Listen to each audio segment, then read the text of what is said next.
Premier Président, si l'on veut s'adapter au changement climatique en atténuant les impacts, vous l'avez dit, il faut des investissements publics et privés massifs. Il nous faut dépasser ce que vous avez appelé, effectivement, le mur des investissements réalisés. Ce rapport, il a le mérite de pointer de façon paradoxale, d'une part, ce besoin massif d'investissement et d'autre part, enjoint de résoudre une situation des finances que vous jugez préoccupante, voire sérieuse.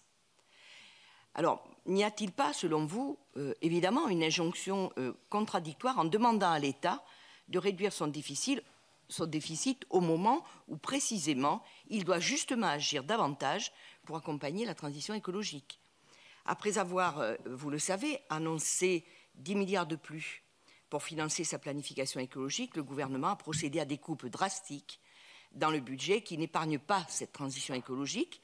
Moi, je relève, par exemple, 1 milliard en moins sur ma prime Rénov', 500 millions de moins sur le fonds vert, alors qu'à juste titre, vous déclariez qu'il serait paradoxal d'aller taper dans le secteur sur lequel on a le plus besoin d'investissement. Et le logement en est un. Comme le ferroviaire, le disait mon collègue, pour lequel le gouvernement a annoncé un plan de 100 milliards d'ici à 2040. Si ce plan est mis en œuvre, il aura une incidence sur les finances publiques.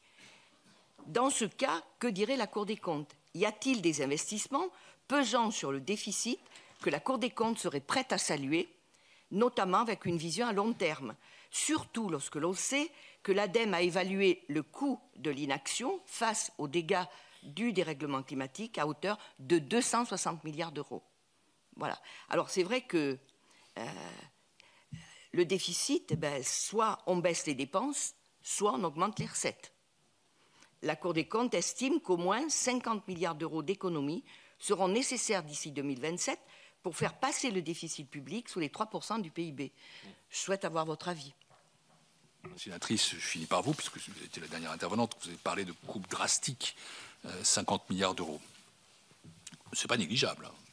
Et j'avoue que ce sont des économies qui n'ont pas été faites depuis bien longtemps. Et c'est une des raisons, d'ailleurs, pour lesquelles nous avons quelques doutes sur le fait de passer de 5,1% du PIB à condition d'y arriver en 2024 à 3% en 2027. Et nous avons soulevé un problème de cohérence, qui est que soit on garde un taux de croissance élevé, mais on n'aura pas 3%, soit on veut faire 3% à tout prix, et à ce moment-là, il faudra faire en réalité plus de 50 milliards, parce que la croissance va s'affaisser, donc les recettes en parallèle. C'est un système un tout petit peu plus compliqué. Mais j'ai jamais été partisan de l'austérité, dans aucune de mes fonctions, dans aucune de mes vies, et je reste hostile à l'austérité, qui affaiblit l'État. Et nous ne sommes pas du tout dans cette situation, en vérité. D'abord, un pays qui a fait 50 déficits annuels de ses finances publiques de suite n'est pas un pays qui a fait de l'austérité. Alors, il y a cette préférence collective pour la dépense, elle fait partie de notre culture. Je ne la conteste pas. Elle serait plus convaincante, je l'avoue, si cette dépense publique était efficace. Moi, mon plaidoyer final, c'est pour réduire la dépense publique, pour limiter la dette publique, pour retrouver des marges pour faire face à la dette écologique, il faut travailler sur la qualité de la dépense. C'est à quoi servent les revues de dépenses. Moi,